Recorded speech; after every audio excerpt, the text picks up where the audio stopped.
हाँ सर, बताइए जिस तरह से राजस्थान के राजनीतिक हालात है उसके बारे में आपका क्या कहना है। राजनीतिक हालात राजस्थान का एक एक व्यक्ति जानता है कि जिस तरीके से राहुल जी ने 1 से लेकर 10 की गिनती करके 10 की गिनती पर किसानों का कर्जा माफ करने का वादा करके और झूठ के सहारे पर जो सरकार बनी और उसी झूठ के सहारे पर अब कैसे न कैसे लोगों को परचाने के लिए सरकार फिर झूठ पे झूठ का सहारा ले रही है। प्रदेश के अंदर भ्रष्टाचार, प्रदेश के अंदर भय का जबरदस्त और बड़ा माहौल है और लोग दुखी है, लोग बदलाव चाहते हैं। आपको क्या लगता है जिस तरह से ओलावृष्टि हुई है और किसानों की फसलें खराब हुई है, बेमौसम की बारिश से नरमा भी कई लोगों को दो दो तीन तीन बार बिजाई करनी पड़ी है, सरकार इस पर ध्यान नहीं दे रही, इसके बारे में आपका क्या कहना है। निश्चित रूप से ये आज किसान की दुर्दशा सबसे ज्यादा है। अगर हम देखेंगे तो एक नरमे, क्योंकि मैं तो खुद किसान हूँ, तो नरमे की फसल के बारे में ये कहा जाता है कि ये 9 महीने की फसल होती है कि बच्चा पालना नरमे की फसल पालना एक बराबर होता है। और जब फसल जा तो उपजी नहीं है, उगी नहीं है और जा फिर उससे ओले पड़ गए तो उस किसान की सीधा 1 साल पीछे चला जाता है। वो 1 साल उसका खर्चा लग जाता है, पैसा एक आता नहीं है और उसके बाद में उसको पूरे साल पूरे सीजन के अंदर दूसरी उम्मीद नहीं रहती है। तो सरकार को तुरंत यहाँ पर थोड़ा सी दयालुता सरकार को किसानों के प्रति दिखानी चाहिए। और जो गिरदावरी का कोई इशू नहीं होता, गिरदावरी पता है, घर बैठी बटवारी को पता है कितने ओले पड़ गए तो फसल में कुछ नहीं बचा।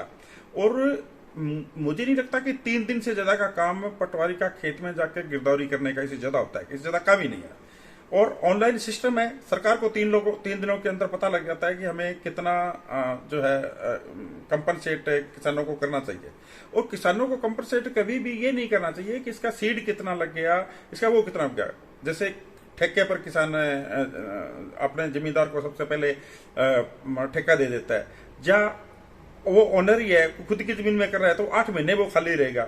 जिस 1 बीघे का उसको महीने एक पूरे सीजन का 30,000 रुपया, 40,000 रुपया, 50,000 रुपया आमदन होनी थी, वो उसको खर्चा लगा के जेब से आज वो खाली हो गया।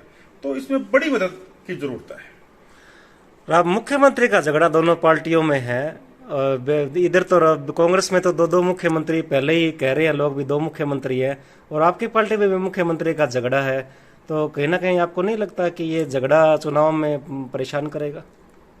दोनों की अगर बातें करें तो बीजेपी में मुझे आज राजस्थान की राजनीति का करीब 35 साल का ज्ञान है।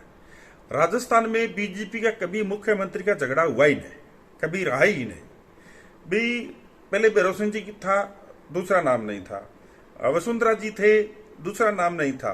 अब एक टाइम होता है, सीमा होती है, और एक सीमा के बाद में अगर पार्टी ये तय करती है कि मुख्यमंत्री कौन होना चाहिए तो ये सारा पार्टी के ऊपर है, केंद्रीय नेतृत्व पर है। मुख्यमंत्री कौन होना चाहिए, जो होना चाहिए वो हो जाएगा, यहाँ नीचे कोई डिस्प्यूट नहीं होता।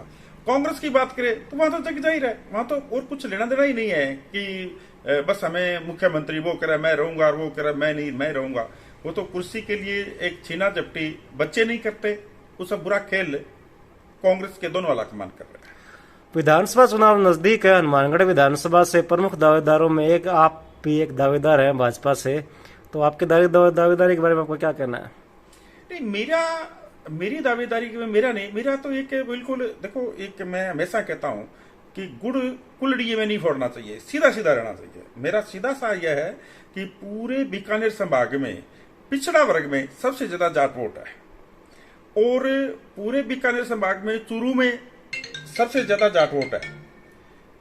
अब मेरा ये निश्चित रूप से ऊपर ये निवेदन रहता है, हम तो सिर्फ कार्यकर्ता हूं, संघ का कार्यकर्ता हूं, बीजेपी का एक निवेदन है कि पूरे चूरू में एक बीजेपी पूरे जिले में एक जाट को सिंबल देती है, बीकानेर पूरे जिले में बीजेपी एक जाट को सिंबल देती है, गंगानगर पूरे जिले में बीजेपी एक जाट को सिंबल देती है। अब हनुमानगढ़ में एक सिंबल तो कुम्हार को दो, और हमारा दावा बनता है, हमारा राइट है और समाज की जागृति है। और उसके अलावा मैं मात्र ये नहीं है कि मैं कुम्हार को दिया जाना चाहिए। मैं तो अगर दावा करता हूं तो मैं तो पार्टी कार्यक्रमों में जेल में भी गया हूं, पूर्व प्रदेश अध्यक्ष जी के साथ सेंट्रल जेल में रह के मैंने तो लोग एग्जाम दिए हैं और मैं जब तक, चाहे मैं सर्विस में रहा चाहे पहले था, सामाजिक कार्यों के प्रति मेरी लगन रही है। और ये इस भरोसे मैं सिर्फ डिमांड कर रहा हूँ, मांग कर रहा हूँ, वाजिब तरीके से मांग कर रहा हूँ। अल्टीमेट हमारी वही होता है जो सिंबल आ गया, वहां ऐसे ही चुनाव लड़ेंगे जैसे जितने टिकट मांग रहे हैं उनको टिकट मिला। क्या लगता है आपको राजस्थान में बीजेपी की सरकार बनेगी? बीजेपी में सरकार, ये तो कोई विषय ही नहीं है कि सरकार बनेगी कि नहीं बनेगी। ये तो गहलोत साहब की पिछला टाइम भी बता रहा है कि वो 20 और 22 से ऊपर निकलना उनके लिए मुश्किल बात होती है। और इस बार तो आज तक जितना इस बार झगड़ा है कांग्रेस के अंदर, इतना झगड़ा कांग्रेस में कभी भी नहीं रहा जितना इस बार झगड़ा है। कितनी सीटें मानते हैं अब राजस्थान में बीजेपी की अगर सरकार बनती है तो? देखो, अगर हमारी चर्चा में कहीं आता है, वैसे तो अब इस चीज का हमें कोई ज्यादा वो मतलब नहीं है, हमारी चर्चा में कभी भी आता है तो ये हमेशा ही आता है कि 150 से 175 बीजेपी की सीट है।